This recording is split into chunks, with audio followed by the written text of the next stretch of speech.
Hello students. तो हमारा आज का टॉपिक है पोटेंशियोमीटर।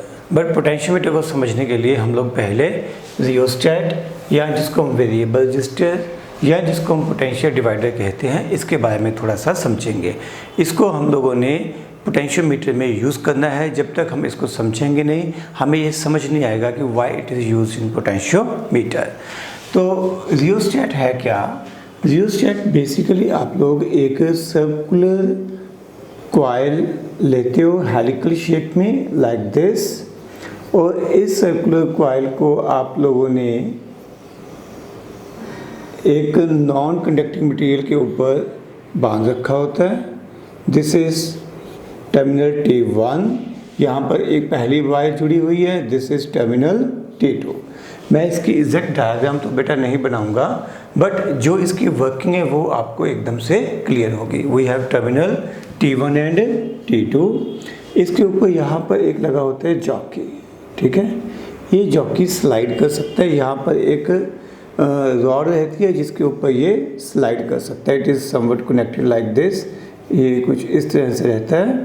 यहाँ पर ये जॉकी इसके ऊपर स्लाइड कर सकता है, ठीक है। और यहाँ पर रहता है हमारे पास तीसरा टर्मिनल T3।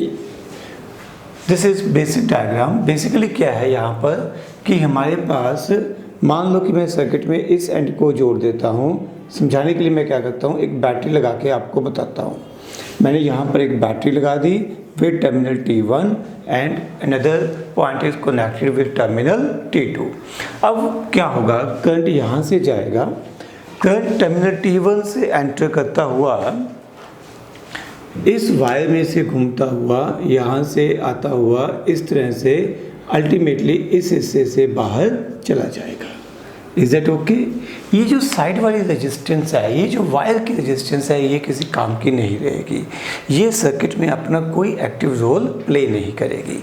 अगर मैं इसको एक सिंपल डायग्राम के थ्रू समझाऊं कि वो क्या रहा है कि मान लो मेरे पास दो रेजिस्टेंसेस हैं R1 एंड R2। मैं यहाँ पर कनेक्शन में ऐसे बैटरी जोड़ देता हूँ, तो अब आपको बड़ा क्लियर है कि R2 में कोई करंट पास नहीं करेगा। एक्टिव रेजिस्टेंस कौन सी होगी? R1। करंट यहाँ से आएगा बैटरी से, R1 से होता हुआ बैटरी में वापस चला जाएगा। R2 में करंट नहीं जा सकता क्योंकि करंट का सीधा सा रूल है, जितना करंट रेजिस्टेंस में एंटर करेगा उतना दूसरी तरफ से बाहर भी आएगा। यहाँ पर सर्किट कंप्लीट ही नहीं हो रहा तो करंट के बाहर आने की कोई भी उम्मीद नहीं है। मींस R2 सर्किट में लगी हो या ना लगी हो कोई फर्क नहीं पड़ता। Means R2 does not play any active role in the circuit. तो मैं इसको हटा सकता हूँ।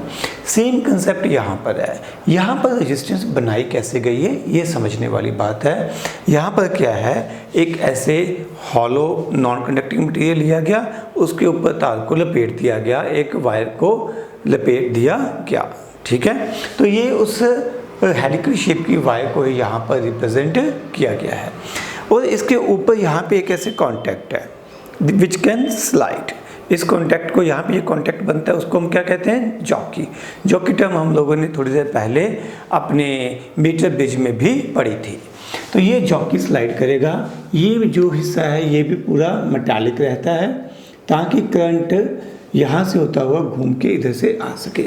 अब इस सर्किट में एग्जैक्टली यही हो रहा है। जहाँ पर हमने जॉकी को टच किया हुआ है ये जॉकी इस पूरी रेजिस्टेंस को दो हिस्सों में बांट देता है।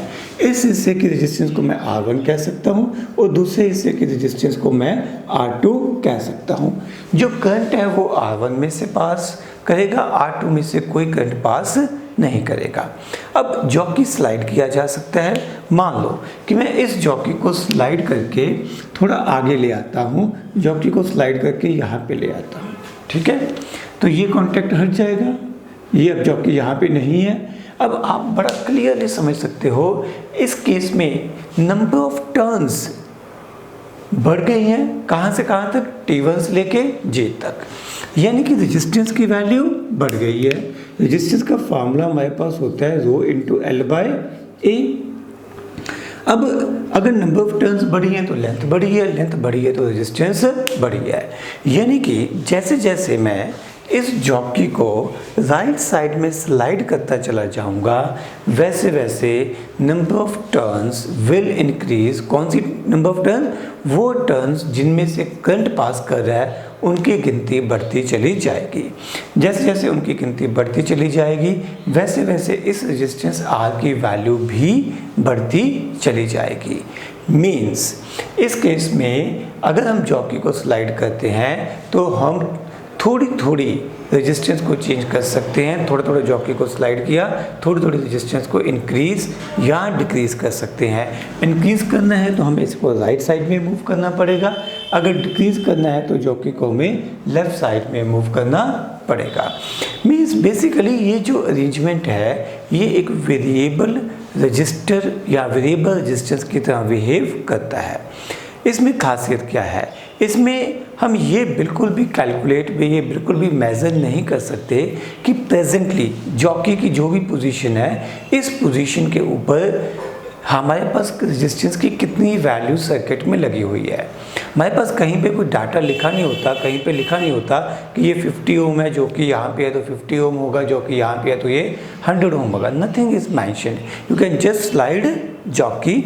आप रेजिस्टेंस को चेंज कर सकते हो बट उस रेजिस्टेंस को मेज़र नहीं कर सकते। This is different from resistance box. Resistance box के ऊपर लिखा रहता है 1 ओम, 2 ओम, 3 ओम। आप जितने भी प्लग्स बाहर निकालते हो आपको पता होता है कि आपने इतनी रेजिस्टेंस को सर्किट में इंट्रोड्यूस कर दिया है। क्या ये मेरी बात क्लियर है?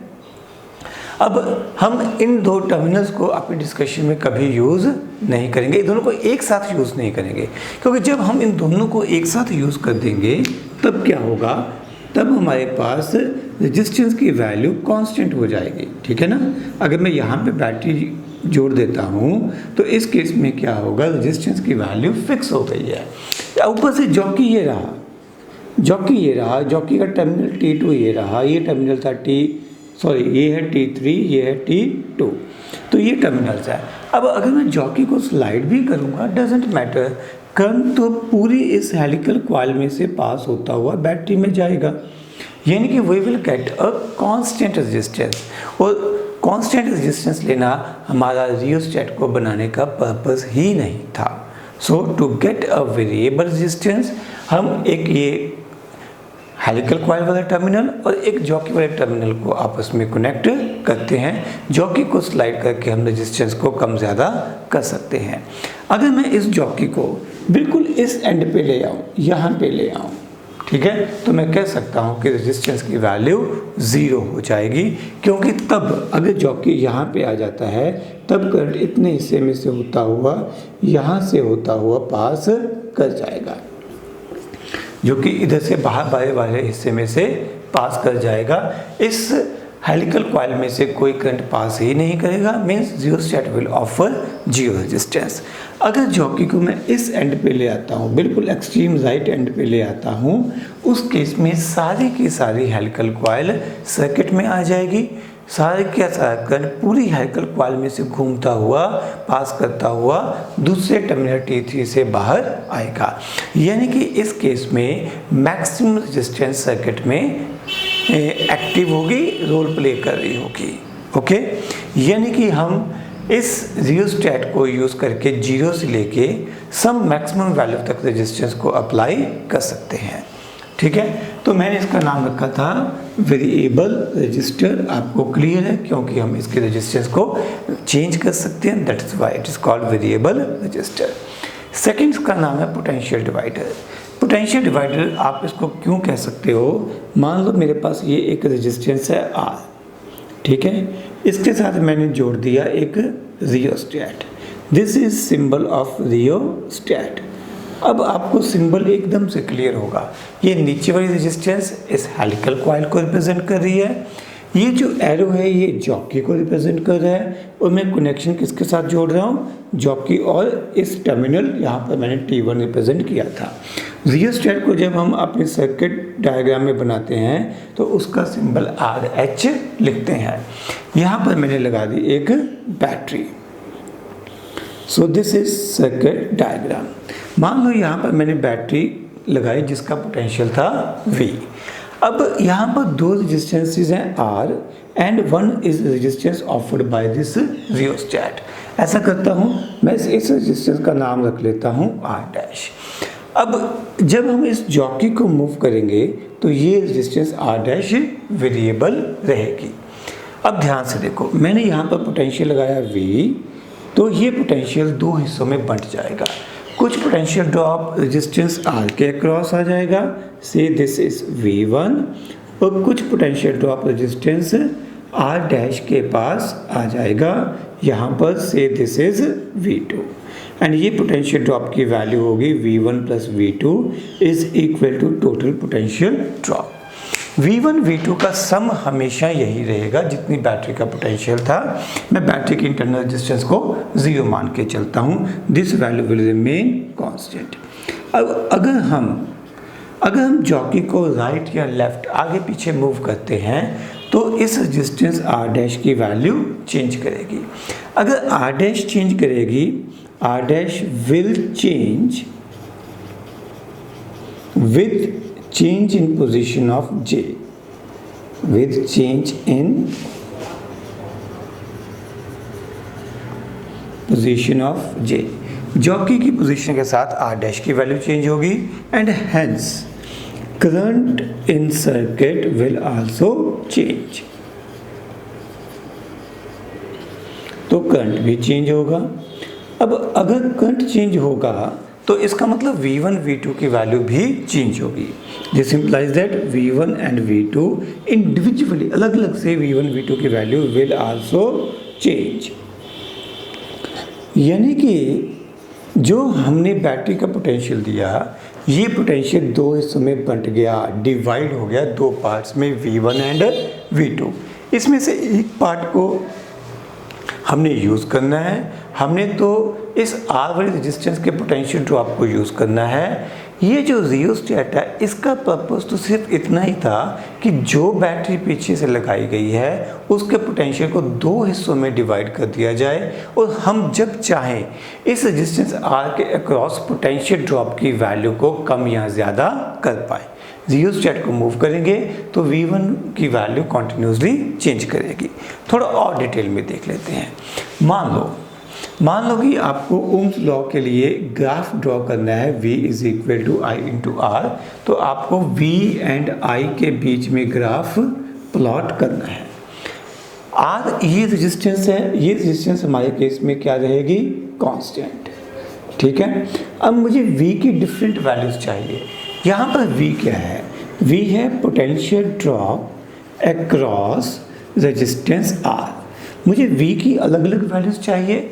V की अलग अलग वैल्यूज़ के लिए मेरे पास करंट की वैल्यू अलग अलग आएगी, तभी मैं ग्राफ प्लॉट कर पाऊंगा। ठीक है, तो यहाँ पर मुझे V को चेंज करना है। V क्या है, पोटेंशियल ड्रॉप अक्रॉस R, तो यहाँ पर मैंने वो सिंबल क्या रखा है, V1। तो मुझे V1 को चेंज करना है। V1 को चेंज करने के लिए मैं इस रियोस्टेट में से जॉकी की पोजीशन को चेंज करूँगा। ठीक है, इससे V1 की वैल्यू चेंज होगी and I can plot my required graph. Getting my point. देखो और डिटेल में देखना हो तो आप यहाँ पर एक लगा सकते हो volt meter.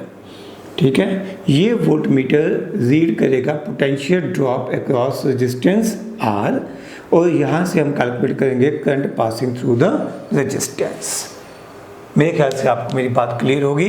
The basic idea is potential divider ने या रियोस्टेट ने गिवन पोटेंशियल को दो हिस्सों में डिवाइड कर दिया, और ऐसा करने से हम ये जो पोटेंशियल V1 है इसकी वैल्यू को अल्टर चेंज कर सकते हैं by just moving position of jockey. Okay, तो अब हम लोग पोटेंशियोमीटर शुरू करते हैं। सबसे पहले पोटेंशियोमीटर को हम यूज़ कहाँ पे करते हैं, इसकी एप्लीकेशंस क्या है। इसकी एप्लीकेशंस में first one is to find EMF of a given cell. EMF of a आप लिख सकते हो वो स्पेशली प्राइमरी सेल। ठीक है, प्राइमरी सेल क्या होता है, सेल्स दो तरह के होते हैं, primary and secondary. Primary cells वो सेल्स हैं जिनको हम चार्ज नहीं कर सकते। ठीक है, जैसे हम अपने बाज़ार से पेंसिल सेल्स परचेज़ करते हैं जो हमारे क्लॉक्स में जो सेल डलते हैं दैट आर प्राइमरी सेल्स, ठीक है, ड्राई सेल्स एक एग्जांपल है उनमें से। सेकेंड, हम इनको यूज़ कर सकते हैं पोटेंशियोमीटर को to compare EMF of two cells. EMF of two cells, दोनों प्राइमरी सेल्स हो सकते हैं, कोई प्रॉब्लम नहीं है। तीसरा, यहाँ पर भी कोई ज़रूरी नहीं है कि हमें प्राइमरी सेल की ही ईएमएफ मेज़र करनी है, कोई भी सेल हो उसकी ईएमएफ हम मेज़र कर सकते हैं। बेसिक आइडिया इज़ कि हम जो स्कूल लैब में करते हैं उसमें हम प्राइमरी सेल की ही ईएमएफ को मेज़र करते हैं। To compare, next second application is to compare EMF of two cells, you may write down primary cells also. To find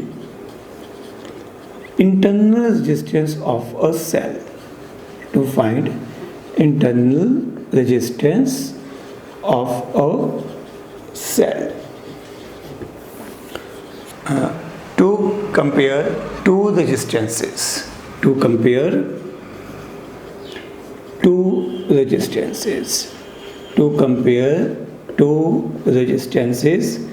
basically ये तीन ही एप्लीकेशन हैं जो हम लोग डिटेल में डिस्कस करते हैं। इन सबको डिस्कस करने में भी आपको बेसिक कंसेप्ट समझ में आना चाहिए। इसका वर्किंग प्रिंसिपल वंस आपको क्लियर हो गया उसके बाद कोई दिक्कत नहीं आती। चलिए, पोटेंशियोमीटर दो वर्ड्स का कॉम्बिनेशन है, पोटेंशियल प्लस मीटर, यानी कि ऐसी डिवाइस जो पोटेंशियल को मेज़र करने के लिए यूज़ की जाती है that is called potentiometer. A device which is used to measure potential is called potentiometer. But the question arises, जो हमारा वोल्ट मीटर है वो भी तो पोटेंशियल ही मेज़र करता है, तो इन दोनों में फ़र्क क्या है? Potential meter is ideal case, ideal device. Voltmeter को याद करो, जब हमने वोल्ट मीटर पढ़ा था तब हमने कहा था कि volt meter should have high resistance, इसकी रेजिस्टेंस ज़्यादा होनी चाहिए, बहुत ज़्यादा होनी चाहिए। और एट द सेम टाइम हमने कहा था कि जो आइडियल वोल्ट मीटर है उसकी रेजिस्टेंस इनफाइनाइट होनी चाहिए, शुड हैव इनफाइनाइट रेजिस्टेंस, यानी कि जब वोल्ट मीटर काम करे तब उसमें से कोई करंट पास नहीं करना चाहिए। एंड यही खासियत है पोटेंशियोमीटर की। पोटेंशियल एक आइडियल केस है, मतलब कि जब हम पोटेंशियोमीटर को यूज़ करते हैं तब पोटेंशियोमीटर के कुछ सेक्शन में से करंट पास नहीं करता, यानी कि जब करंट पास नहीं करता तब वो एग्जैक्ट रीडिंग देता है। इसको थोड़ा डिटेल में देखते हैं। मान लीजिए मेरे पास एक रेजिस्टेंस R है and this resistance R is connected with a battery, ठीक है। एंड सपोज इस बैटरी की इंटरनल रेजिस्टेंस है R, यहाँ साइड में शो कर देता हूँ। समझाने के लिए मैं डाटा लिखता हूँ। E की वैल्यू मान लीजिए मेरे पास है 5 वोल्ट, जो इंटरनल रेजिस्टेंस है मेरे पास 1 ओम है और जो एक्सटर्नल रेजिस्टेंस है मेरे पास 4 ओम है। Is that okay? अब इस सर्किट में करंट कितना पास करेगा? EMF अपॉन टोटल रेजिस्टेंस 5/5 हो गया। करंट कितना पास करेगा? 1 एम्पियर। और थ्योरेटिकली इसके पास पोटेंशियल ड्रॉप कितना आना चाहिए? 1 एम्पियर करंट पास करेगा, 4 ओम रेजिस्टेंस से तो करंट आना चाहिए, सॉरी पोटेंशियल ड्रॉप आना चाहिए 4 वोल्ट। ओके, अब मैं एक्चुअल सिचुएशन क्रिएट करता हूँ। एक्चुअल सिचुएशन में क्या होगा कि मुझे इस रेजिस्टेंस के अक्रॉस पोटेंशियल मेज़र करने के लिए यहाँ पर लगाना पड़ेगा एक voltmeter. I need to connect a voltmeter here, है ना। और उस वोल्ट मीटर की कुछ ना कुछ रेजिस्टेंस होगी। I am not talking about potentiometer. Potentiometer की रेजिस्टेंस यहाँ पर इनफाइनाइट है, बट वोल्ट मीटर की रेजिस्टेंस लार्ज तो है बट इनफाइनाइट नहीं है। समझाने के लिए मैं बहुत ज़्यादा लार्ज नहीं लूँगा, समझाने के लिए ये वैल्यू मैं रेजिस्टेंस ऑफ वोल्ट मीटर मैं 100 ओम मान लेता हूँ, ठीक है। जस्ट अज्यूम्ड वैल्यू है। अब इस केस में सर्किट में करंट कितना पास करेगा? What will be current in the circuit? Potential drop हो गया 5, रेजिस्टेंस कितनी होगी? 1 प्लस इन दोनों का पैरेलल कॉम्बिनेशन, यानी 400 डिवाइडेड बाय 104। आप एलसीएम लोगे, ये 520 अपॉन ये आप ऐड कर दोगे 504 बन जाएगा, है ना। जब आप लोग इसको कैलकुलेट करोगे तो ये क्लियर है कि ये वैल्यू 1 ओम से थोड़ी सी ज़्यादा आएगी। ये आएगी 520 divided by 504, this 520 divided by 504, this comes out 1.03 ampere, ठीक है। अब जब ये करंट 1.03 एम्पियर आ गया, यहाँ से करंट आ गया 1.03 एम्पियर, क्लियर। इसका मतलब अब पोटेंशियल ड्रॉप आर जो इंटरनल रेजिस्टेंस थी उसके पास कितना हो गया 1.03 वोल्ट, यही हो गया। तो टोटल 5 वोल्ट था, 1.03 आ गया इंटरनल रेजिस्टेंस के पास, तो एक्सटर्नल रेजिस्टेंस इन दोनों के कॉम्बिनेशन के पास अब ये वैल्यू हो जाएगी 3.97 वोल्ट। ये वैल्यू 0.03 वोल्ट से कम हो गई है। एक्चुअल वैल्यू कितनी थी 4 वोल्ट, बट क्योंकि हमको मेजरमेंट करनी थी हमने वोल्ट मीटर लगाया, तो वोल्ट मीटर लगाने की वजह से पोटेंशियल ड्रॉप की वैल्यू थोड़ी सी चेंज हो गई। तो this is the problem with volt meter, ठीक है। ये आइडियल केस नहीं है बिकॉज वोल्ट मीटर की रेजिस्टेंस यहाँ पर इनफाइनाइट नहीं है। बट अगर हमारे पास कोई ऐसा वोल्ट मीटर होता जिसकी रेजिस्टेंस इनफाइनाइट होती, ठीक है। मैं अगली सिचुएशन लेता हूँ। मैं एज्यूम करता हूँ कि मेरे पास एक वोल्ट मीटर है विच ऑफर्स इनफाइनाइट रेजिस्टेंस, ठीक है। जस्ट एजम्पशन है, ठीक है। तो ये मेरे पास एक वोल्ट मीटर है जिसकी रेजिस्टेंस है इनफाइनाइट। अब देखते हैं कि ये वोल्ट मीटर कितनी रीडिंग लेगा।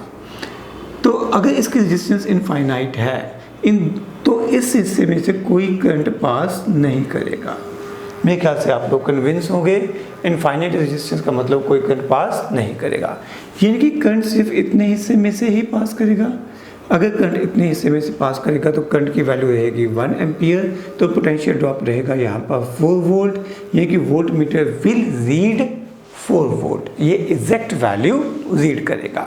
मीन्स हम एक ऐसा वोल्ट मीटर चाहते हैं जिसकी रेजिस्टेंस इनफाइनाइट हो। जो नॉर्मल हम स्कूल लैब में वोल्ट मीटर यूज़ करते हैं उनकी रेजिस्टेंस लार्ज या वेरी लार्ज तो होती है बट इनफाइनाइट नहीं होती। इसकी जगह पोटेंशियोमीटर इस पर्पस को सॉल्व करता है।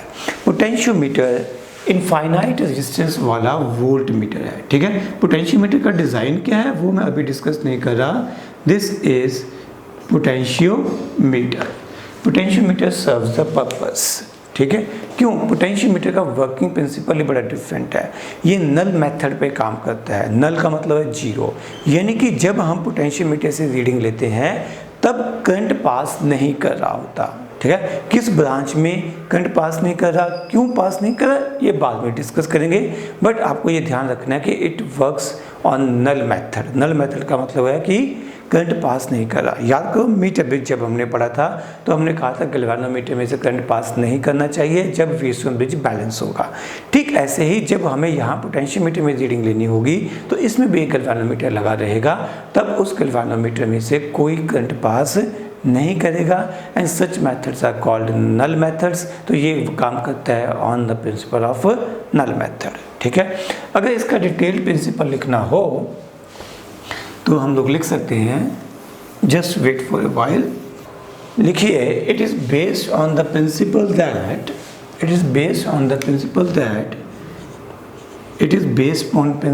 That potential drop across any section of, section का मतलब है any length, any section of potentiometer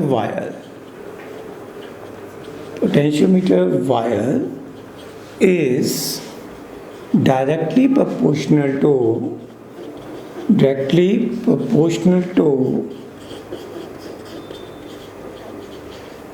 length of that section,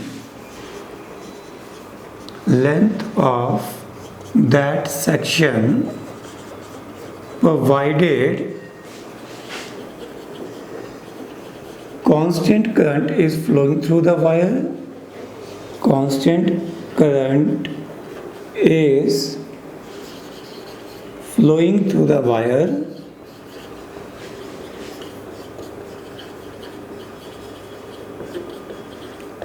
and area of cross section of wire remains constant. Area of cross section of wire is constant. यहाँ is area of cross section of wire is uniform.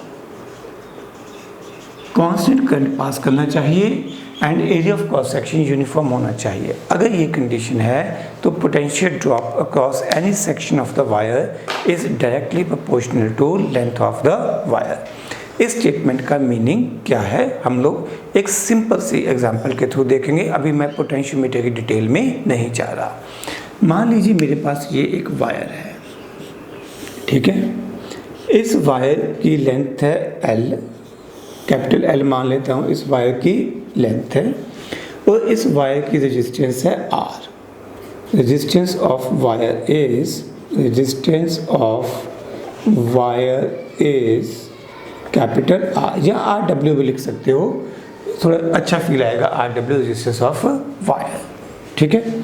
अब मैंने यहाँ पर एक battery लगा दी और इसमें से करंट पास कर रहा है, ठीक है. बैटरी की कुछ इंटरनल रेजिस्टेंस हो सकती है, कोई प्रॉब्लम नहीं है. There may be some internal resistance. ये सर्किट डायग्राम है. इसको समझने के लिए मैं ऐसे भी बना सकता हूँ कि मेरे पास ये बेसिकली वायर है क्या, एक रेजिस्टेंस ही है, तो RW भी लिख दूंगा तो भी आपको समझ में आ जाएगा कि मेरे पास एग्जैक्टली यही सर्किट डायग्राम राइट साइड में बनी हुई है. क्या ये क्लियर है? मेरे ख्याल से कोई प्रॉब्लम नहीं है, एक ही बात है. अब इसको थोड़ा और डिटेल में देखते हैं. अगर मैं यहाँ पर लिखूँ resistance of wire per unit length, resistance of wire per unit length, suppose पर सेंटीमीटर, ये समझाने के लिए ही है. पर सेंटीमीटर इज X, ठीक है. समझाने के लिए है, मैं समझाने के लिए मान लेता हूँ कि ये 400 सेंटीमीटर है. क्लियर? तो मैं इस पूरी वायर को कैसे रिप्रेजेंट कर सकता हूँ, ध्यान से देखना बेटा. इस पूरी वायर को मैं ऐसे 400 रेजिस्टेंसेस के साथ रिप्रेजेंट कर सकता हूँ. सभी की सभी सीरीज में जुड़ी हुई हैं. इन सभी का सम किसके इक्वल है? RW के इक्वल है. और यहाँ पर वैसे ही बैटरी और उस बैटरी के इंटरनल रेजिस्टेंस मैंने डायग्राम में शो कर दी है. दोबारा से देखते हैं, एग्जाम्पल के साथ ज़्यादा अच्छे से क्लियर होगा. तो मैं मान लेता हूँ कि इस रेजिस्टेंस वायर, जो वायर की रेजिस्टेंस है वो 400 ओम है और 1 ओम पर सेंटीमीटर है इस वायर की रेजिस्टेंस. अगर लेंथ 1 सेंटीमीटर है तो रेजिस्टेंस कितनी है? 1 ओम. 400 सेंटीमीटर है तो रेजिस्टेंस कितनी होगी? 4 ओम, 400 ओम. कोई प्रॉब्लम नहीं है. तो यहाँ पर मैंने वो 400 ओम को ऐसे 400 छोटी छोटी रेजिस्टेंसेस की फॉर्म में रिप्रेजेंट कर दिया है. जैसे यहाँ पर ये लेंथ कितनी होगी? 1 सेंटीमीटर. और इस लेंथ की ये थोड़ा सा बीच में मैं कट लगा रहा हूँ ताकि आपको समझ में आ जाए कि यहाँ पे बहुत सारी रेजिस्टेंसेस प्रेजेंट होंगी, ठीक है. तो इस सिंगल सेंटीमीटर की 1 सेंटीमीटर की रेजिस्टेंस भी कितनी होगी? 1 ओम. अगर मैं 2 सेंटीमीटर लूँगा तो उसकी रेजिस्टेंस भी कितनी होगी? 2 ओम. जितनी लेंथ, जितने सेंटीमीटर लेंथ, उतनी रेजिस्टेंस इन ओम्स आ जाएगी, ठीक है. तो अब सर्किट में यहाँ से करंट पास कर रहा है, कोई शक? अब देखो, अगर मैं यहाँ पर वोल्ट मीटर लगाता हूँ तो इस वोल्ट मीटर के पास कुछ ना कुछ पोटेंशियल ड्रॉप की वैल्यू आएगी. इस V की वैल्यू कितनी आएगी? करंट इनटू ये वाली रेजिस्टेंस, जो रेजिस्टेंस सर्किट में अभी लगी हुई है, से R1. और इस रेजिस्टेंस की वैल्यू कितनी है? करंट की वैल्यू कांस्टेंट रहेगी क्योंकि ये पूरा करंट इसी हिस्से में से, पूरे में से पास कर रहा है. वोल्ट मीटर मैं कहीं पे भी लगाऊं, वोल्ट मीटर लगाऊं ना लगाऊं, ठीक है, मैं आइडियल वोल्ट मीटर मान के चल रहा हूँ. वोल्ट मीटर लगाऊं ना लगाऊं, सर्किट में करंट की वैल्यू आ जाएगी. करंट की वैल्यू आ जाएगी E/R plus RW, total resistance and EMF. ये करंट की वैल्यू यहाँ से पास कर रही है. तो इस रेजिस्टेंस R1 के पास पोटेंशियल ड्रॉप कितना आएगा? I इंटू इस वायर की लेंथ, नहीं, R1 की वैल्यू की रो इंटू L1/A. ये स्टेप क्लियर है? L1 क्या है? इस वायर की लेंथ. अब अगर मैं वायर थोड़ी और लंबी ले लूँ, मान लो उस वायर की लेंथ L2 है, तो मेरे पास जो नया पोटेंशियल ड्रॉप है, मीन्स इतनी वायर के अक्रॉस पोटेंशियल ड्रॉप की वैल्यू कितनी आएगी, V2, करंट वही रहेगा, रेजिस्टेंस हो जाएगी R2 I into rho into L2 by A, यही हो जाएगा। अब अगर मैं ये कहूँ कि I की वैल्यू कांस्टेंट है, ठीक है, एरिया ऑफ क्रॉस सेक्शन हमने यूनिफॉर्म लेना है, रेजिस्टिविटी ऑफ ए मटेरियल, ठीक है, of a material of the wire, potentiometer wire, ये वायर की नेचर पे डिपेंड करती है, it depends upon nature and temperature, ठीक है। तो हम लोगों ने नेचर तो फिक्स कर रखी है, बार बार तो चेंज करनी नहीं है, नेचर तो वही रहेगी। टेम्परेचर को हम कांस्टेंट रखते हैं। टेम्परेचर को कांस्टेंट कैसे रखते हैं, हम ज़्यादा देर के लिए पोटेंशियोमीटर को यूज़ ही नहीं करते, ज़्यादा देर के लिए हम लोग करंट पास ही नहीं करते ताकि टेम्परेचर की वैल्यू चेंज ना हो पाए। मोर ओवर हम इस पोटेंशियोमीटर वायर के लिए अलॉय यूज़ करते हैं, ऐसे अलॉय यूज़ करते हैं जिनके लिए टेम्परेचर कोफिशिएंट की वैल्यू बड़ी लो होती है, इनकी जिनकी रजिस्टिविटी के ऊपर ना के बराबर फर्क पड़ता है अगर थोड़ा बहुत टेम्परेचर चेंज भी हो जाए। यानी कि हम लोग अपने एक्सपेरिमेंट सेटअप को इस तरीके से तैयार करते हैं कि एरिया ऑफ क्रॉस सेक्शन की वैल्यू कांस्टेंट रहती है, रजिस्टिविटी की वैल्यू कांस्टेंट रहती है, करंट की वैल्यू कांस्टेंट रहती है। यानी कि जो पोटेंशियल ड्रॉप है across length L2, it is directly proportional to length L2। यहाँ पर similarly potential drop across L1 is proportional to length L1। यह मोटे से शब्दों में V is proportional to L। V क्या है, potential drop across length L is proportional to length L, ठीक है। दोबारा से इस डायग्राम में देखते हैं, मेरे पास ये एक वायर थी जिसकी लेंथ L थी और इस वायर में से अब करंट पास कर रहा है, ये करंट I पास कर रहा है, इस वायर के पास कुछ पोटेंशियल ड्रॉप आ जाएगा। ओके, मैं इस पूरी वायर के क्रॉस पोटेंशियल ड्रॉप में इंटरेस्टेड नहीं हूँ। मैं किस चीज़ में इंटरेस्टेड हूँ, मैंने एक वोल्ट मीटर लिया और इस वोल्ट मीटर को रास्ते में कहीं जोड़ दिया, ठीक है, कहीं पे भी कनेक्ट कर दिया इस वायर के ऊपर। इससे क्या होगा, मेरे पास इतनी वायर के क्रॉस पोटेंशियल ड्रॉप की वैल्यू आएगी क्योंकि ये वायर अपने आप में एक रेजिस्टेंस है, ठीक है। अगर मैं पोटेंशियल को इस लेंथ पे मेज़र करना चाहता हूँ तो मैं वोल्ट मीटर को यहाँ पे जोड़ दूँगा। ये लेंथ मान लो L1 थी, अब ये लेंथ जो टोटल है ये हो गई है L2, तो मैं लेंथ को यहाँ पर चेंज कर सकता हूँ, गेटिंग माई पॉइंट। और जितनी गुना मैं लेंथ बढ़ाता चला जाऊंगा उतनी ज़्यादा वोल्ट मीटर की रीडिंग भी चेंज होती चली जाएगी। यानी कि potential drop across any section of the wire is directly proportional to length of the wire. अगर मैं लेंथ को डबल कर दूंगा तो इस वोल्ट मीटर की रीडिंग भी डबल हो जाएगी, लेंथ को ट्रिपल कर दूंगा तो वोल्ट मीटर की रीडिंग भी ट्रिपल हो जाएगी। Is it okay? बढ़िया। तो अब हम लोग ये समझते हैं कि कैसे सर्किट में करंट को कांस्टेंट रखा जाता है, कैसे एरिया ऑफ क्रॉस सेक्शन को कांस्टेंट रखा जाता है, ठीक है। एरिया ऑफ क्रॉस सेक्शन को कांस्टेंट रखने के लिए पहले तो हमें वायर ही ऐसे मटेरियल, ऐसी कंपनी की, ऐसी क्वालिटी की खरीदनी है कि जिसमें एरिया ऑफ क्रॉस सेक्शन बनाने के टाइम पे, मैन्युफैक्चरिंग के टाइम पे कांस्टेंट हो, ठीक है। वो नेचुरली हमें वायर अच्छी क्वालिटी की ही मिलेगी। बट इम्पॉर्टेंट फैक्टर क्या है, हमें यहाँ पे भी जॉकी यूज़ करना है, उस जॉकी को वायर के ऊपर स्लाइड नहीं करना, कभी स्लाइड नहीं करना, क्योंकि जब आप जॉकी को वायर के ऊपर स्लाइड करोगे तो थोड़ी सी जॉकी भी घिसेगी, ठीक है, फ्रिक्शन की वजह से वियर एंड टियर होगी और थोड़ी सी वायर की भी वियर एंड टियर होगी। यानी कि वायर का area of cross section uniform नहीं रहेगा, ठीक है। आप लोग अपने स्कूल में देखना, लैब में जो आपको जॉकीज मिलेंगे ना, जॉकीज का स्टूडेंट्स मानते नहीं हैं तो कुछ इस सेंस से यहाँ पे एक ना किंक सा बना होगा जॉकी के ऊपर, यहाँ पे एक छोटा सा डिप्रेशन बना होगा, क्योंकि स्टूडेंट्स जॉकी को घिसाते रहते हैं। जॉकी को बिल्कुल भी वायर के ऊपर घिसाना नहीं है, स्लाइड नहीं करना। ऐसा करने से area of cross section of potentiometer wire change हो जाएगा, जो कि बिल्कुल भी अलाउड नहीं है। First point clear. तो एरिया ऑफ क्रॉस सेक्शन को कैसे कांस्टेंट रखना है। दूसरा पॉइंट है करंट को कैसे कांस्टेंट रखना है। करंट को कांस्टेंट रखने के लिए हम इस potentiometer wire, this is potentiometer wire, ये 2 पॉइंट्स में दिखा देता हूँ, टर्मिनल्स है, यहाँ पे ये पोटेंशियोमीटर वायर को जोड़ा गया है।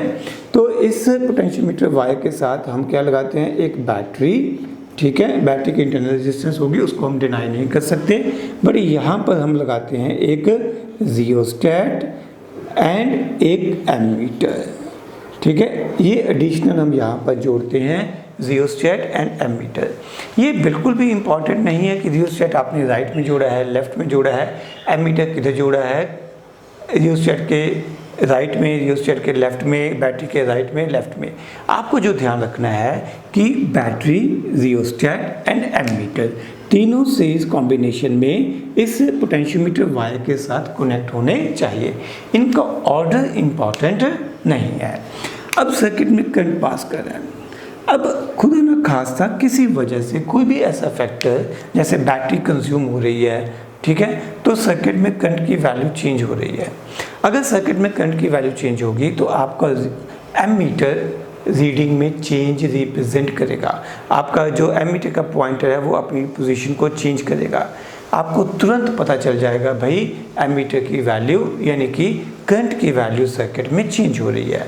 यू हैव रियोस्टेट, आप रियोस्टेट में जॉकी को थोड़ा स्लाइड करोगे आगे पीछे, ठीक है, and you will confirm that कि एमीटर की रीडिंग वापस उसी जगह पे आ जाए यहाँ से ही शुरू हुई थी, जो हमने पहले से मेज़र कर रखी है। Means we will ensure by using combination of ammeter and rheostat that constant current passes through the potentiometer wire.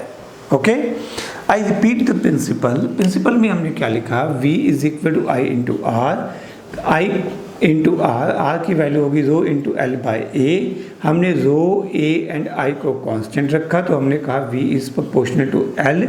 V क्या है, potential drop across length L, across length L is directly proportional to length of that section, length of that section of wire, length of that section of wire, ठीक है।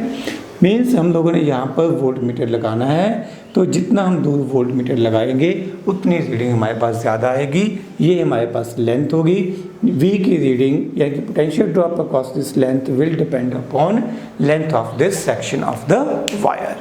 Okay, potentiometer के साथ ही link अगली term है potential gradient. लिखिए, it is defined as the potential difference, देखिए it is defined as the potential difference per unit length of the potentiometer wire, potential difference per unit length of the potentiometer wire। लिख लोगे ना, it is defined as the potential difference per unit length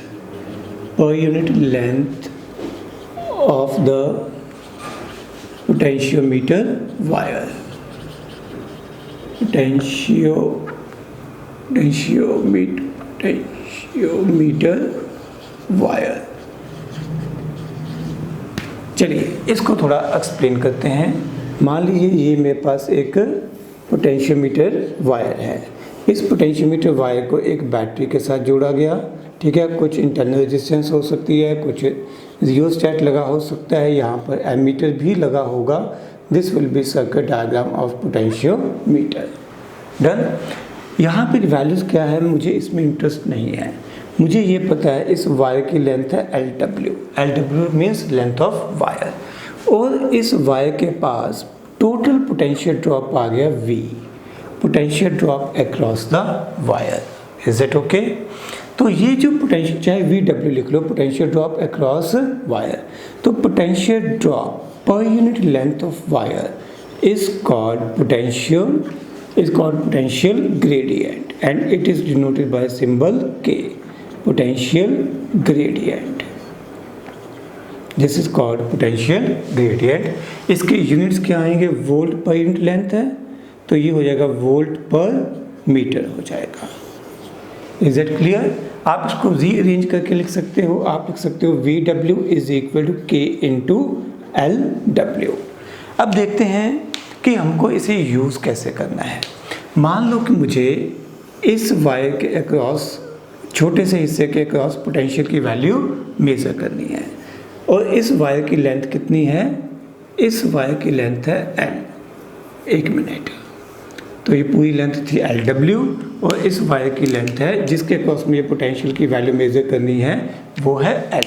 हमने अभी principal क्या पढ़ा कि V is proportional to L। Potential drop across any length is proportional to length of that section of wire. V is proportional to L। तो यहाँ पर अगर मैं लिखूँ V is equal to K into L तो ये perfect है। ये V क्या था? Potential drop across this length L। K क्या है? Potential drop per unit length. It is potential drop per unit length multiply by length. ठीक है, न्यूमेरिकल के थ्रू आपको ज़्यादा समझ में आएगा। मैं एग्जांपल लेता हूँ। जो पोटेंशियल ऑफ दिस वायर है ये 4 वोल्ट है और लेंथ ऑफ वायर मेरे पास है सपोज 400 सेंटीमीटर। इसका मतलब मेरे पास पोटेंशियल ग्रेडियंट की वैल्यू आ गई VW अपॉन LW 1/100 वोल्ट पर सेंटीमीटर। क्लियर? यानी कि 1 सेंटीमीटर के पास कितना पोटेंशियल ड्रॉप आता है? 1/100।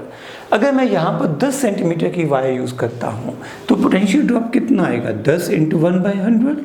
अगर मैं यहाँ पर 20 सेंटीमीटर की वायर यूज़ करता हूँ तो पोटेंशियल ड्रॉप कितना आएगा? 20 इंटू 1/100। 1 सेंटीमीटर के पास पोटेंशियल ड्रॉप है 1/100। तो अगर L सेंटीमीटर होगा तो पोटेंशियल ड्रॉप कितना आएगा? L into 1/100। 1/100 को हमने एक्चुअल में क्या लिखा है? K।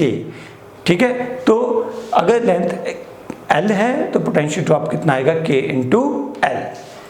आई रिपीट, 10 क्या है? L और ये 1/100 क्या है? K। तो ये मेरे पास K इंटू L हो गया। ये हो गया potential drop across length L। Clear? उम्मीद है कि ये आपको क्लियर होगा।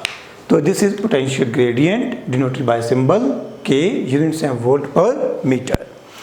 अब हम लोग देखते हैं कि किसी पोटेंशियोमीटर में हमें K की वैल्यू को कम से कम रखना चाहिए, इससे पोटेंशियोमीटर की सेंसिटिविटी बढ़ती है।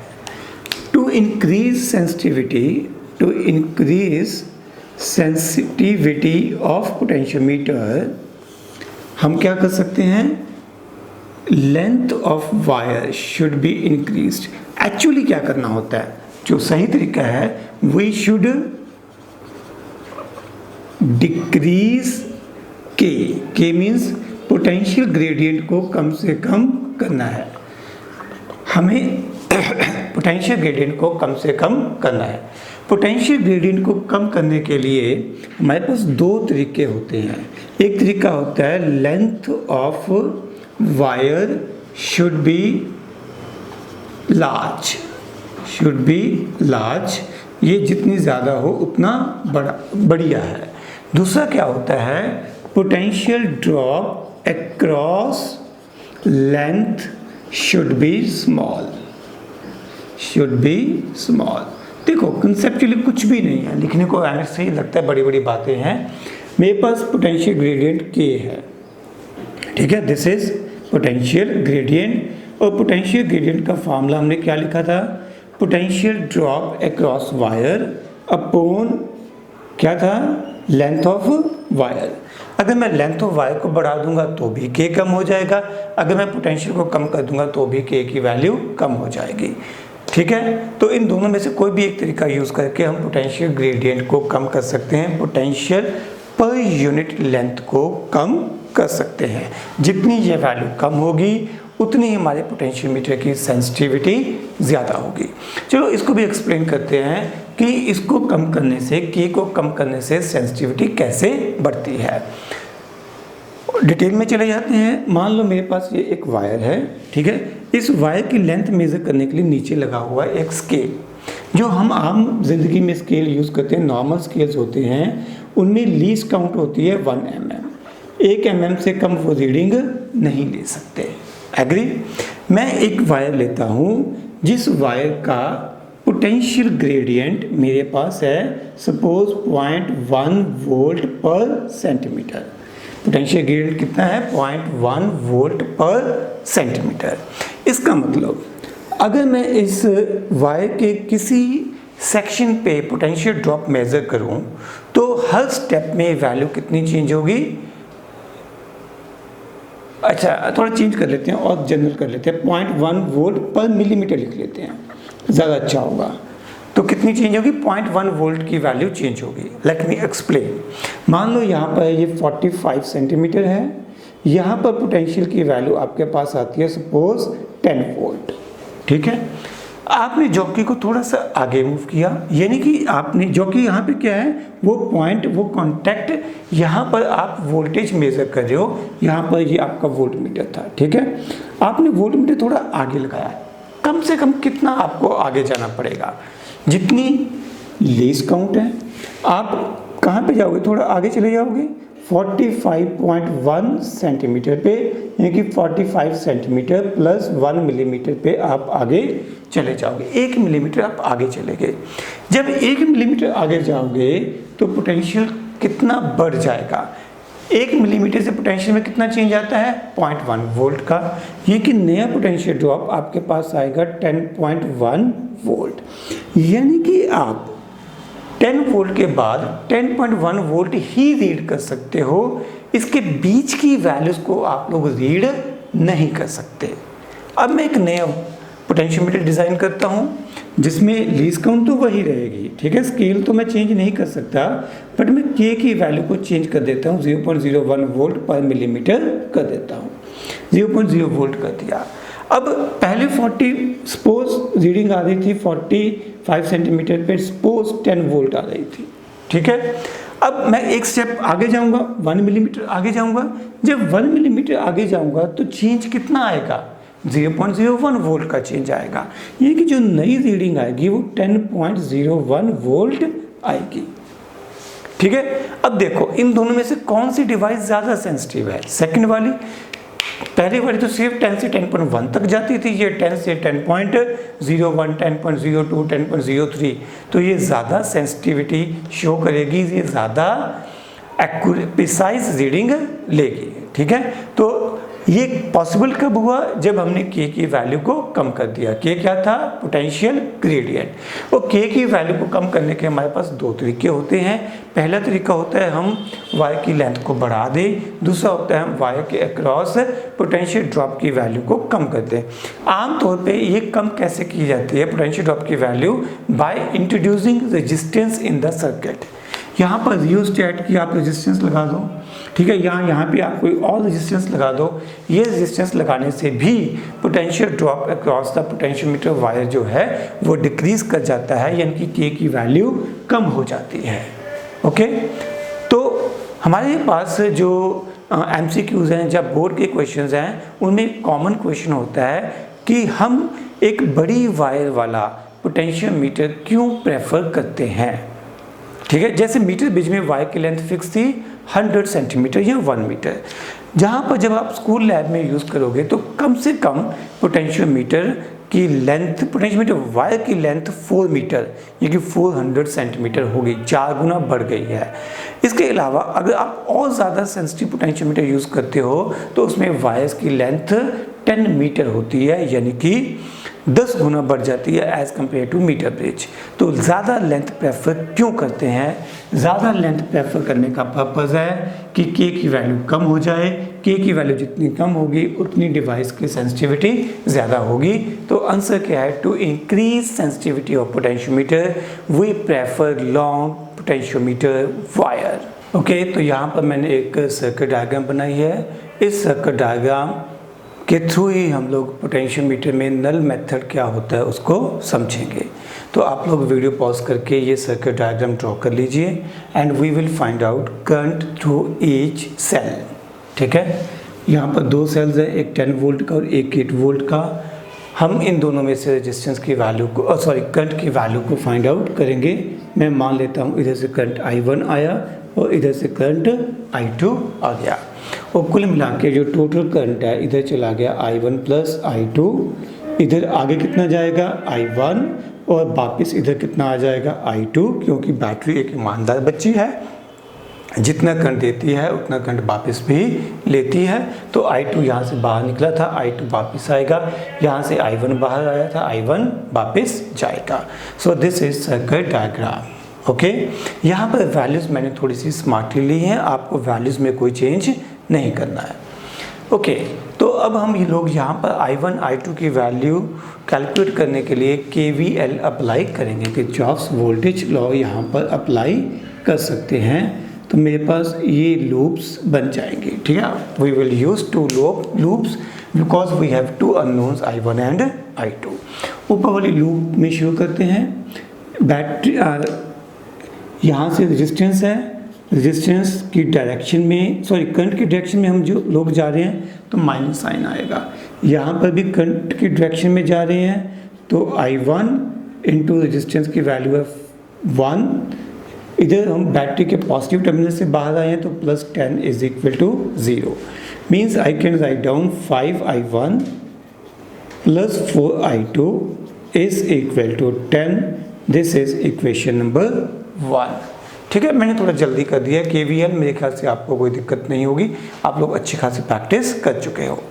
अब हम आते हैं नीचे वाले सेक्शन पे। यहाँ पर देखो मेरे पास करंट की डायरेक्शन में जा रहे हैं 4 इंटू I1 + I2।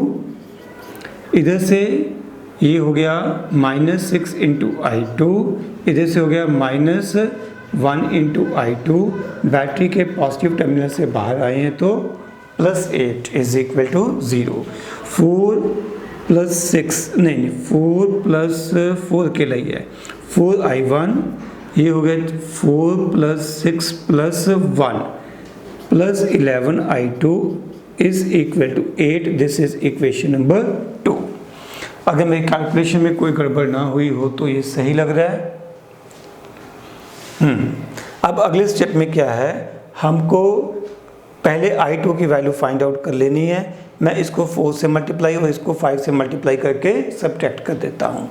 यानी कि equation number 1 multiply by 4 minus equation number 2 multiply by equation number 2 multiply by 5, इन दोनों को सब्ट्रैक्ट कर दिया तो ये दोनों कैंसिल आउट हो जाएंगे। इसको 4 से मल्टीप्लाई किया है तो ये हो गया 16I2 माइनस इसको 5 से मल्टीप्लाई किया है तो 55 हो गया 55I2।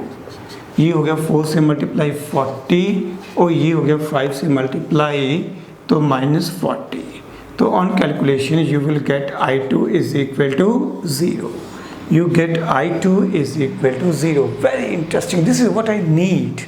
और I1 की वैल्यू कितनी आ गई है, I1 की वैल्यू हमारे पास आ गई है 10/5 यानी कि 2 एम्पियर। ठीक है, मैंने इस इक्वेशन में I1 की वैल्यू कैलकुलेट कर ली है। डन। अब देखो इसका मतलब क्या है, मैं सर्किट डायग्राम को थोड़ा सा यहाँ पर सिंपल करता हूँ ताकि आपको मतलब समझा सकूं। I2 की वैल्यू हमारे पास कितनी है, 0। I will mention it with blue colour.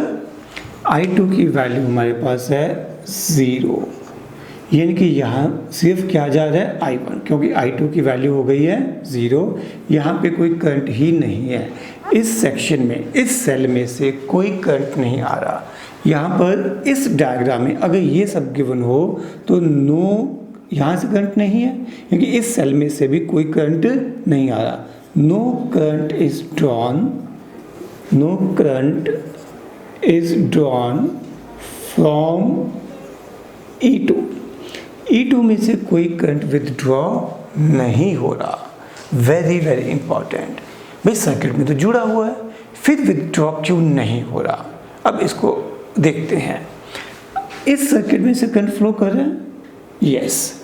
इस सर्किट में से I1 करंट फ्लो कर रहा है। I1 की वैल्यू हमने कैलकुलेट की है 2 एम्पियर, 2 एम्पियर कैलकुलेट की है। तो इस रेजिस्टेंस के पास पोटेंशियल ड्रॉप की वैल्यू 4 ओम रेजिस्टेंस के पास, जिसमें से 2 एम्पियर करंट पास कर रहा है, उसके पास पोटेंशियल ड्रॉप की वैल्यू कितनी आ गई, इज इट 8 वोल्ट। I1 यहाँ पे है तो ये पोटेंशियल ड्रॉप आ गया अपने पास 8 वोल्ट। इसके पास पोटेंशियल की वैल्यू आ गई 8 वोल्ट।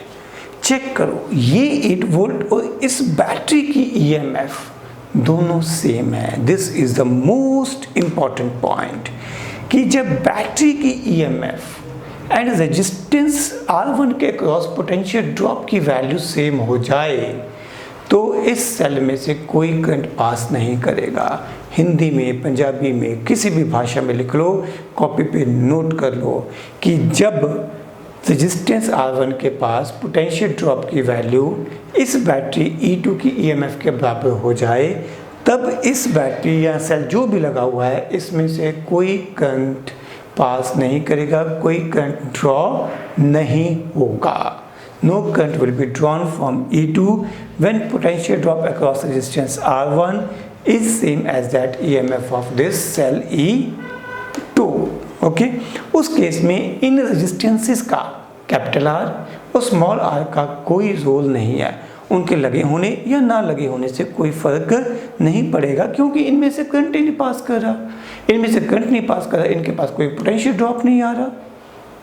ठीक है, तो यहाँ पर अगर मैं और डिटेल में चलते हैं, अगर मैं यहाँ पर एक गैल्वेनोमीटर जोड़ दूँ तो ये गैल्वेनोमीटर कितनी रीडिंग देगा? 0, because no current is withdrawn from the cell. तो इस ब्रांच में कोई करंट ही नहीं है, तो गैल्वेनोमीटर में से रीडिंग क्या आएगी? माउ, definitely it is going to be 0। Clear? अब इसको दूसरे शब्दों में बोलते हैं कि अगर मैंने ये अरेंजमेंट बना दिया और गैल्वेनोमीटर में से करंट पास नहीं कर रहा, means galvanometer is showing 0 reading. If galvanometer is showing 0 reading, then it means that कि जो पोटेंशियल ड्रॉप इस रेजिस्टेंस के पास है उतनी ही इस सेल की EMF भी होगी। ठीक है, मीन्स हम लोग गैल्वेनोमीटर को यूज करेंगे टू चेक कि इन दोनों की पोटेंशियल ड्रॉप की वैल्यू सेम है, यानी कि EMF of the cell and potential drop across this resistance same है। अगर ये सेम है तो galvanometer will confirm this by showing 0 deflection. Done. अब अगला पॉइंट यहाँ पर हमें ध्यान रखना है, वेरी इंपॉर्टेंट पॉइंट है कि ये दोनों सेल्स या बैटरीज कुछ भी हो सकता है, इन दोनों का पॉजिटिव टर्मिनल एक साथ जुड़ा होना चाहिए, तभी हमारे पास 0 डिफ्लेक्शन आएगी, तभी गैल्वेनोमीटर नल डिफ्लेक्शन शो करेगा। ठीक है, मैं इस पॉइंट को हाईलाइट करने के लिए डायग्राम भी अलग से बना रहा हूँ, you can do the same. ठीक है, यहाँ पर रेजिस्टेंस कितनी लगी है वो मेरे लिए इम्पॉर्टेंट नहीं है, मेरे लिए इम्पॉर्टेंट है ये मैंने बस गैल्वेनोमीटर को जोड़ दिया है। ठीक है, ये रेजिस्टेंस R1 थी, ये R2 थी, और ये थी मेरे पास E2, ये थी मेरे पास E1। इसका पॉजिटिव और इसका पॉजिटिव दोनों एक तरफ जुड़े होने चाहिए। अगर एक का पॉजिटिव और दूसरे का नेगेटिव हो गया तो भाई साहब ज़िंदगी भर जोर लगाते रहो, कभी नल पॉइंट नहीं आएगा, कभी गैल्वेनोमीटर 0 डिफ्लेक्शन शो नहीं करेगा, कभी भी I2 की वैल्यू 0 नहीं आएगी। ये आपका होमवर्क है। आप सारा डायग्राम, सारी सर्किट डायग्राम यही बनाना और उसके बाद इस बैटरी को उल्टा कर देना, पॉजिटिव के साथ नेगेटिव जोड़ देना, फिर आप ऐसे ही सारी इक्वेशंस लिखना एंड चेक करना क्या I2 की वैल्यू 0 आ रही है। एंड मैं आपको गारंटी देता हूँ कि I2 की वैल्यू 0 आने वाली नहीं है। मीन्स 0 सिर्फ तभी आती है जब इस बाहर वाली बैटरी, जिसको हम मेन सर्किट या एक्सिलरी सर्किट भी कहते हैं, दिस इज इतने हिस्से में से करंट पास कर रहा है ना, बाहर वाले हिस्से में से जिस हिस्से में से करंट पास कर रहा है उसको मेन सर्किट, ठीक है, या ड्राइविंग सर्किट, ठीक है, मेन सर्किट या ड्राइविंग सर्किट या एक्सिलरी सर्किट भी कहते हैं। ठीक है, जिस सर्किट में से करंट पास कर रहा है, इसके पॉजिटिव, इसकी बैटरी का पॉजिटिव, और जिस सेल या जिस बैटरी के लिए हम यहाँ पर कैलकुलेशन कर रहे हैं जिसमें से कोई करंट पास नहीं कर रहा है, उन दोनों का पॉजिटिव टर्मिनल एक साथ जुड़ा होना चाहिए। ठीक है, पॉइंट 1 हो गया, positive of both should be connected eight same point. Second point समझो, ये मैं न्यूमेरिकल वैल्यू के साथ, एग्जाम्पल के साथ समझाऊंगा। मान लो इस बैटरी की EMF है 4 वोल्ट, ये यहाँ पे आके दो हिस्सों में बंट गई, एक 1.5 वोल्ट और एक 2.5 वोल्ट। ठीक है, अब ये वैल्यू और ये दोनों आपस में बराबर होनी चाहिए, यानी कि इस EMF की वैल्यू कितनी होगी? 1.5 वोल्ट, इस सेल की EMF होगी 1.5 वोल्ट। जो समझना है कि जो मेन सर्किट में बैटरी लगी है या जो ड्राइविंग सर्किट में बैटरी लगी है, उसकी EMF इस सेल की ईएमएफ से पक्का से ज़्यादा होनी चाहिए। E1 should definitely be greater than E2। अगर इससे ज़्यादा नहीं है तो हम कभी बैलेंस पॉइंट अचीव नहीं कर सकते। I will take one more example. मैं इसी डायग्राम पे बना दूंगा, आप लोग डायग्राम दोबारा से ड्रॉ करना, ठीक है। मान लो कि मेरे पास इस सेल की ईएमएफ है 1 वोल्ट, ओके। अगर ये 1 वोल्ट है तो ये 1 वोल्ट दो हिस्सों में बंट गई। इधर आ गई मान लो 0.5 वोल्ट और इधर आ गई मान लो 0.75 वोल्ट। अब ये 0.25 वोल्ट है, ये 1.5 वोल्ट है, ये दोनों कभी एक दूसरे को बैलेंस नहीं कर सकते, ठीक है। अगर मैं ये पॉइंट यहाँ पर भी कनेक्ट कर दूँ तब भी पूरे का पूरा पोटेंशियल ड्रॉप कितना आएगा, 1 वोल्ट। बट मुझे बैलेंस किसको करना है, 1.5 वोल्ट को। तो जो इन दोनों के पास टोटल ईएमएफ है, ये टोटल ईएमएफ कम से कम E2 के बराबर होगी, तभी गैल्वेनोमीटर 0 रीडिंग शो करेगा। बट ये कभी संभव ही नहीं है अगर E1 की वैल्यू E2 से कम है।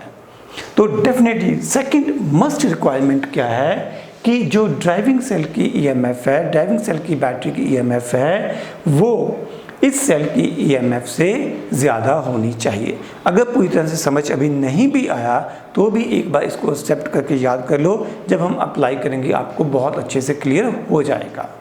Is it okay? Now we are going to find out EMF of a cell using potentiometer. तो यहाँ पर मैं पोटेंशियोमीटर की सर्किट डायग्राम ड्रॉ करूँगा एंड साथ के साथ आपको बताऊँगा कि कैसे EMF of a cell can be measured using potentiometer. तो पोटेंशियोमीटर जैसा मैंने शुरू में बताया था कि इसमें 400 सेंटीमीटर लेंथ की वायर होती है। अब एक लंबी 400 सेंटीमीटर यानी 4 मीटर हो गया, अगर आप फीट में कन्वर्ट करोगे तो लगभग 12 फीट हो गया। तो 12 फीट लंबा एक लकड़ी का बोर्ड बना के उसके ऊपर वायर को लगाना बहुत ही अनकंफर्टेबल होगा। आपका जो इंस्ट्रूमेंट है साइज़ इतना बढ़ जाएगा कि वो एक्सेसिबल नहीं रहेगा, यूज़ करने के लिए कंफर्टेबल नहीं रहेगा। इसलिए क्या करते हैं, एक एक मीटर की 4 वायर्स को टर्न करके घुमा घुमा के लगा देते हैं। तो जो पोटेंशियोमीटर में रहता है उसमें ये पहली वायर मान लो यहाँ पर रीडिंग है 0 सेंटीमीटर। उसके बाद ये एक मेटल की स्ट्रिप है which is connected eight 100 centimetre. फिर इस मेटल की स्ट्रिप के दूसरे एंड से चलती है हमारे पास दूसरी वायर, और इस वायर के लिए यहाँ पर लेंथ हो जाएगी 200 सेंटीमीटर। फिर 200 से 300 सेंटीमीटर तक एक वायर एंड सिमिलरली 300 सेंटीमीटर से 400 सेंटीमीटर तक एक वायर रहती है लाइक दिस। तो जितना भी सर्किट है इन दो पॉइंट्स 0 और 400 सेंटीमीटर के बीच में कनेक्ट किया जाता है। एक्चुअल डायग्राम ये रहेगी। ये जो मैंने मोटी मोटी स्ट्रिप्स बनाई हैं ये है कॉपर स्ट्रिप्स हैं, थिक कॉपर स्ट्रिप्स हैं। इनका पर्पस होता है, थिक रखने का पर्पस होता है कि इनकी रेजिस्टेंस को हम सर्किट में या कैलकुलेशन में इग्नोर कर सकें। बट जब हम लोग डिस्कशन करते हैं तो ये 4 वायर्स को बार बार बनाना बहुत अनकंफर्टेबल होता है। इसीलिए हर एक बुक में भी और यहाँ पर भी मैं एक सिंगल वायर के थ्रू ही इसको रिप्रेजेंट कर दूँगा। तो मैं इसको यहाँ पर रिप्रेजेंट करूँगा बाय अ सिंगल वायर। तो इस सिंगल वायर में एक एंड हो जाएगा 0 सेंटीमीटर पे, दूसरा एंड हो जाएगा 400 सेंटीमीटर पे। Is it okay?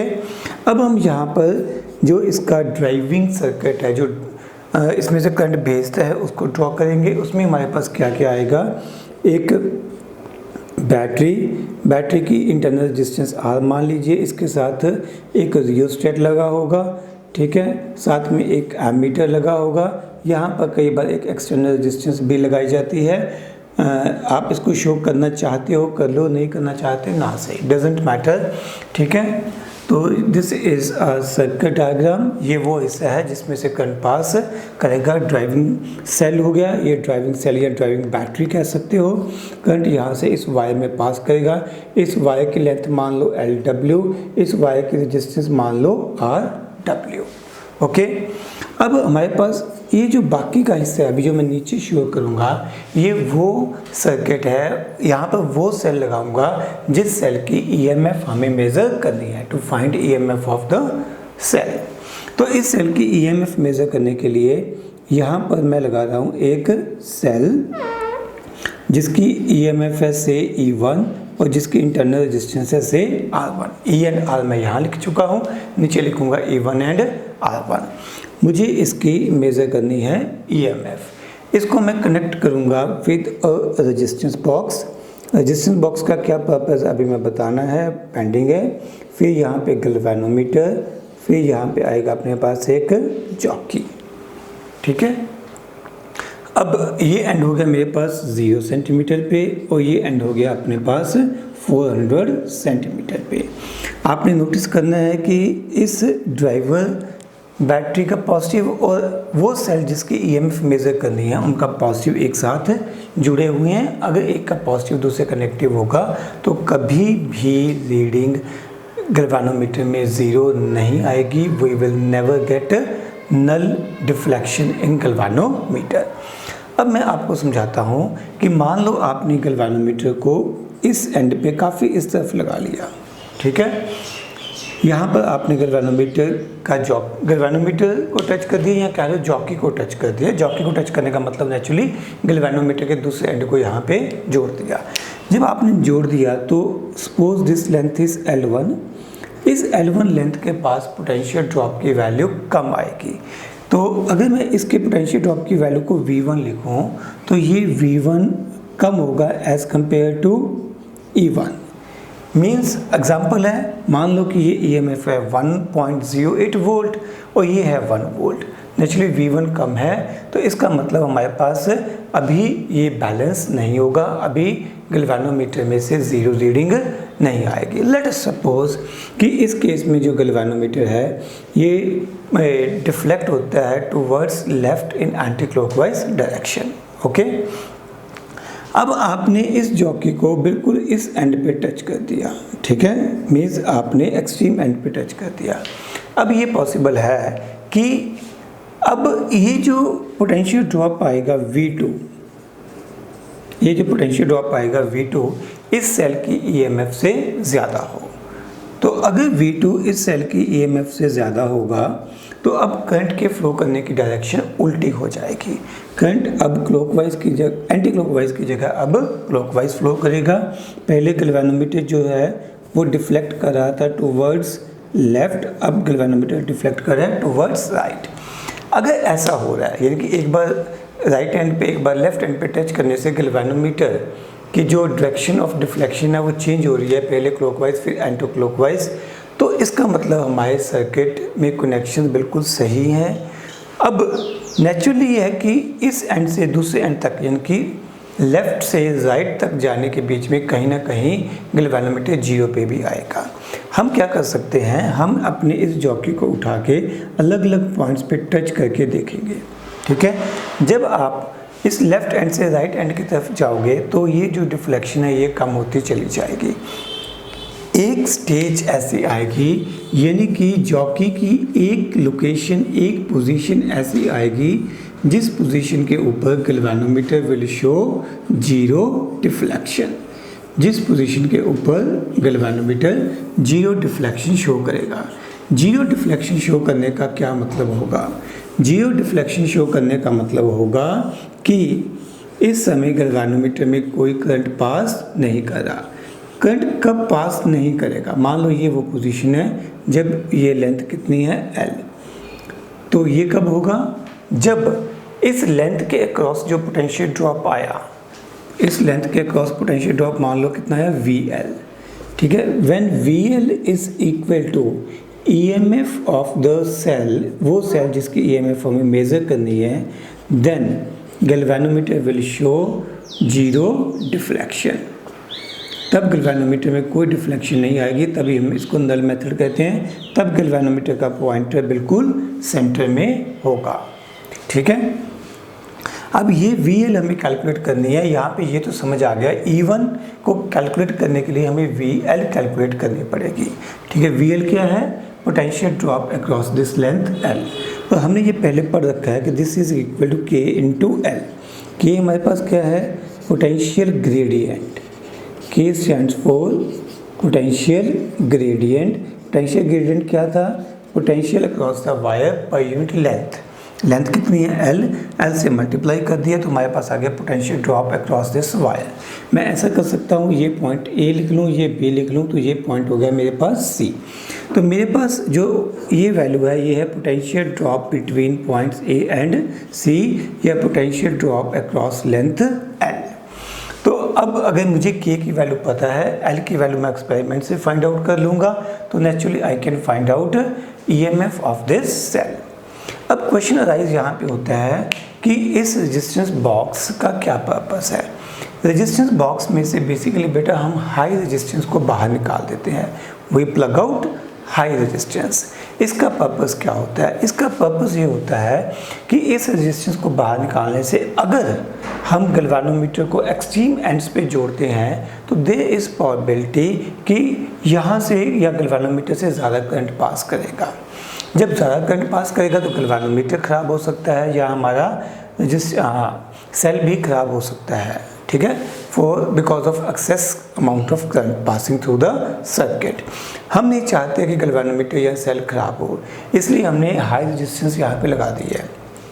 इससे क्या होगा कि सर्किट में हाई रेजिस्टेंस इंट्रोड्यूस हो चुकी है, जिसकी वजह से कभी भी बहुत ज़्यादा करंट सर्किट में पास ही नहीं कर पाएगा। और जब हम नल डिफ्लेक्शन लेंगे, यानी कि जब गैल्वेनोमीटर की रीडिंग 0 होगी, तब इस रेजिस्टेंस बॉक्स या इंटरनल रेजिस्टेंस का कोई रोल ही नहीं बचेगा, क्योंकि इस हिस्से में से कोई करंट पास ही नहीं कर रहा। अगर करंट ही नहीं पास कर रहा तो रेजिस्टेंस बॉक्स में से जो मर्जी रेजिस्टेंस निकाली हो दैट डजेंट मैटर। ओके, तो this is a way how we can find out EMF of a cell. And next we have to compare EMF of two cells. दो सेल्स की EMF को कंपेयर करने के लिए हमें पोटेंशियोमीटर को कैसे यूज़ करना है। सब कुछ सेम है। ये मैंने लगाई ड्राइविंग बैटरी, इसके साथ एक रियोस्टेट, रियोस्टेट के साथ एक एमीटर। रियोस्टेट और एमीटर के कॉम्बिनेशन का पर्पस क्या था? ताकि सर्किट में कांस्टेंट करंट रखा जा सके, ठीक है। ये रेजिस्टेंस क्यों लगाई थी? इस रेजिस्टेंस का पर्पस था ताकि के पोटेंशियल ग्रेडियंट की वैल्यू को कम रखा जा सके। हमने पढ़ा था कि पोटेंशियल ग्रेडियंट कम होना चाहिए। पोटेंशियल ग्रेडियंट को कम करने के दो तरीके थे, या लेंथ को बढ़ा दो या इस वायर के क्रॉस पोटेंशियल ड्रॉप कम कर दो। इसके वायर के क्रॉस पोटेंशियल ड्रॉप कम करने का तरीका होता है कि एक हाई रेजिस्टेंस या एक रेजिस्टेंस मेन सर्किट में जोड़ दो। अब मैं यहाँ पर वो दो सेल्स लगा रहा हूँ जिन दो सेल्स के मुझे ईएमएफ को कंपेयर करना है। ये ऊपर वाला हिस्सा आप देखो एग्जैक्टली सेम है जो हमने पिछली डिस्कशन में बनाया था। तो यहाँ पर वो दो सेल्स जिनकी ईएमएफ को कंपेयर करना है यहाँ पे मैंने मार्क कर दिए हैं। आप ध्यान देखो, दोनों का पॉजिटिव फिर से मेन सेल या ड्राइविंग सेल की बैटरी के पॉजिटिव के साथ ही जुड़ा हुआ है। ओके, अब यहाँ पर मेरे पास एक टू वे की है जो यहाँ तो टर्मिनल 1 और 3 को आपस में जोड़ती है या 2 और 3 को आपस में जोड़ती है। इसको मैं थोड़ा आगे एक्सप्लेन करता हूँ। इसके बाद मेरे पास फिर से रेजिस्टेंस बॉक्स है and then I have again connected with a galvanometer and jockey arrangement, जैसा कि हम पहले भी कर चुके हैं, ठीक है। सिर्फ फर्क कहाँ पड़ा है, यहाँ पर थोड़े से हिस्से में एक सेल की जगह दो सेल हैं, वो दो सेल जिनकी ईएमएफ को हमें कंपेयर करना है। Rest everything remains same. अब मैं क्या करता हूँ, पहले 1 और 3 को कनेक्ट कर देता हूँ। जब मैं 1 और 3 को कनेक्ट करता हूँ तो E2 सेल का कोई रोल नहीं है। When 1 and 3 are connected, तो there is no role of E2 cell. E2 cell से कोई करंट आ जा नहीं सकता। Is it okay? अब मैं इस जॉकी को अलग अलग पॉइंट्स पे टच करके ढूंढूंगा नल पॉइंट। वो पॉइंट यहाँ पर डिफ्लेक्शन की वैल्यू 0 आती है। मान लो I get this point at length L1। L1 हम स्केल से मेजर कर सकते हैं। Means I can say that E1 is equal to K into L1, where K represent potential gradient, potential per unit length across the length of this wire। ये एक given setup के लिए जब constant current flow कर रहा है तो इस K की वैल्यू भी कांस्टेंट होगी। हमें इस मेथड में जब हमें दो सेल्स की ईएमएफ को कंपेयर करना है तो हमें इस K को फाइंड आउट करने की ज़रूरत नहीं होती। अब हम क्या करेंगे, 1 और 3 को डिस्कनेक्ट कर देंगे एंड 2 और 3 को कनेक्ट कर सकते हैं। ठीक है। जब हम 2 और 3 को कनेक्ट करेंगे तब जो E2 सेल है वो तो सर्किट में आ जाएगा, बट जो E1 सेल है वो सर्किट से बाहर चला जाएगा, है ना। यानी कि एक टाइम पे एक ही सेल सर्किट में रहेगा। अब क्योंकि इसकी EMF अलग होगी इसलिए इसके लिए नल पॉइंट की लेंथ भी अलग होगी। सपोज अब हमें अपने जॉकी की पोजीशन को चेंज करना पड़ता है, नई पोजीशन पे लाना पड़ता है से G' सच दैट लेंथ कितनी है L2, तो इस लेंथ पे हमें नल पॉइंट मिल जाएगा। यानी कि E2 की वैल्यू कितनी हो जाएगी K इंटू L2, ठीक है। K will remain same for both cases, क्योंकि ना तो हमने करंट चेंज किया है, ना ही हमने वायर चेंज किया है, ना ही हमने टेम्परेचर चेंज होने दिया है, एवरीथिंग रिमेन सेम, ओके। अब अगर यहाँ पे देखो हमें K की वैल्यू फाइंड आउट करने की ज़रूरत नहीं है। इन दोनों इक्वेशंस को डिवाइड कर सकते हो, 1 डिवाइडेड बाई 2, इससे क्या होगा E1 बाई E2 की वैल्यू हो जाएगी L1 बाई L2। यानी कि हम लोग दो सेल्स की EMF को कंपेयर कर सकते हैं, ओके। अब हम लोग पोटेंशियोमीटर की थर्ड एप्लीकेशन पढ़ेंगे जिसमें हम लोग किसी सेल के इंटरनल रेजिस्टेंस को फाइंड आउट करेंगे। इंटरनल रेजिस्टेंस को फाइंड आउट करने के लिए एक बार मैं रिकॉल करवाता हूँ कि हम लोगों ने जब इंटरनल रेजिस्टेंस वाला आर्टिकल पढ़ा था तो उसमें क्या किया था। हम लोगों ने ये सर्किट डायग्राम ड्रॉ की थी। It is something like this. R is internal resistance, capital R is external resistance. हमने कहा था कि जो पोटेंशियल ड्रॉप इस एक्सटर्नल रेजिस्टेंस के पास होगा वही हमारे पास टर्मिनल पोटेंशियल डिफरेंस होता है। This is terminal potential difference. जो इस वोल्ट मीटर की रीडिंग होगी वो टर्मिनल पोटेंशियल डिफरेंस यानी कि V को रिप्रेजेंट करेगा। फिर इंटरनल रेजिस्टेंस का फॉर्मूला हमने लिखा था E by V minus 1 into R। E is EMF of the cell, V is terminal potential difference, R is external resistance. So this was our circuit diagram. अब मैं इसी diagram को यहाँ पर बनाऊँगा। ओनली चेंज कहाँ पे आएगा कि अब मैं इस वोल्ट मीटर की जगह पोटेंशियोमीटर लगा दूंगा। तो अब मैं सर्किट डायग्राम फिर से शुरू करता हूँ। ये मेरे पास आ गई पोटेंशियोमीटर वायर। इस पोटेंशियोमीटर वायर के साथ मैंने लगा दी एक बैटरी, ठीक है। फिर से मेरे पास एक रियोस्टेट, एक एमीटर, इफ़ रिक्वायर्ड रेजिस्टेंस लगा दो। किसी क्वेश्चन में ये रेजिस्टेंस लगी होगी, किसी में नहीं लगी होगी, कोई फ़र्क नहीं पड़ता, ठीक है। हम रेजिस्टेंस को बढ़ा सकते हैं by just changing position of jockey in rheostat. तो ये हमारे पास सर्किट डायग्राम हो गई, ठीक है। ऐसा करता हूँ क्योंकि E और R मुझे यहाँ पे यूज़ करना होगा तो मैं इसको E0 एंड R0 लिख लेता हूँ। कोई फ़र्क नहीं पड़ता, जस्ट सिंबल्स ही हैं। अब देखो मैं इसी सर्किट डायग्राम को यहाँ पर यूज़ करूँगा। यहाँ पर मैंने क्या लिया, एक सेल जिसकी EMF E है, जिसकी इंटरनल रेजिस्टेंस R है। इंटरनल रेजिस्टेंस R को मैं थोड़ा साइड में शो कर देता हूँ। इसके साथ एक क्या जुड़ी हुई है, एक्सटर्नल रेजिस्टेंस। ये मैंने लगा दी एक्सटर्नल रेजिस्टेंस। ये इंटरनल रेजिस्टेंस R यहाँ पे लिख देते हैं, ये एक्सटर्नल रेजिस्टेंस लगा दी। अब इस दो पॉइंट्स के अक्रॉस क्या लगाना है, वोल्ट मीटर। तो इन दो पॉइंट्स के अक्रॉस मुझे लगाना है वोल्ट मीटर। तो मैं यहाँ पे एक छोटा सा चेंज कर रहा हूँ, एक एक्स्ट्रा की यहाँ पे लगा रहा हूँ, ठीक है। ये की यहाँ पे लगा रहा हूँ। बुक्स में यहाँ पर भी की लगी होती है, वो अच्छी बात है। उस की का पर्पज़ क्या है, बताना कि हम जब चाहे करंट पास कर सकते हैं, जब चाहे करंट को हटा सकते हैं। यहाँ पर मैंने की लगा दी K'। फिर वापस सर्किट डायग्राम में वैसे ही एक रेजिस्टेंस बॉक्स, एक गैल्वेनोमीटर। रेजिस्टेंस बॉक्स में से हमें हाई रेजिस्टेंस को बाहर निकाल लेना है। हाई रेजिस्टेंस को बाहर निकालने का पर्पज़ था कि अगर जॉकी गलत जगह पे टच हो जाए तो भी गैल्वेनोमीटर में से या सर्किट में से ज़्यादा करंट पास ना करे और हमारा सर्किट डैमेज होने से बच जाए। अब हमने जॉकी को यहाँ पे टच किया, अलग अलग पॉइंट्स पे टच करेंगे, ठीक है। अभी ये K' ओपन है। व्हेन K' इज़ ओपन, जब K' ओपन है तो बेसिकली इस सर्किट में से यानी कि इस रेजिस्टेंस में से कोई करंट पास नहीं कर रहा। तो मैं समझाने के लिए एक बार इसको हटा देता हूँ। इसके लगे होने या ना लगे होने से कोई फ़र्क नहीं पड़ेगा। तो ये एग्जैक्टली वही डायग्राम बन रही है, वही सर्किट डायग्राम बन रही है जो हमने किसी सेल की EMF को मेज़र करने के लिए बनाई थी, यानी कि पिछले से पिछली सर्किट डायग्राम है। तो हम लोग जॉकी को अलग अलग पॉइंट्स पे टच करेंगे एंड वो पॉइंट ढूंढेंगे यहाँ पर हमारे पास डिफ्लेक्शन की वैल्यू 0 आ जाती है, यानी कि नल पॉइंट हमें मिल जाता है।